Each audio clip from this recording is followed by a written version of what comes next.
শুধু হাদি ভাই নয়, আমরা ঐক্যবদ্ধ জুলাইয়ের যে শক্তি সকলে আমাদের জীবনের নিরাপত্তা নিয়ে হুমকির মুখে আছে, শঙ্কিত আছে।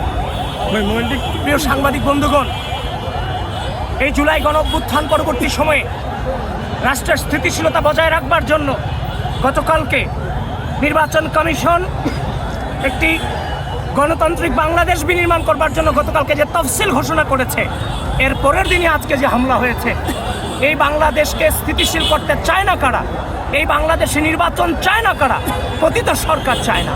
এবং বিগত কয়েকদিন আমরা দেখেছি পতিত সরকারের বাইরেও বিগত সময়ে পতিত সরকারের সাথে যারা জড়িত ছিল তারাও নির্বাচনকে বানচাল করবার জন্য নানানভাবে চেষ্টা চালিয়ে গিয়েছে।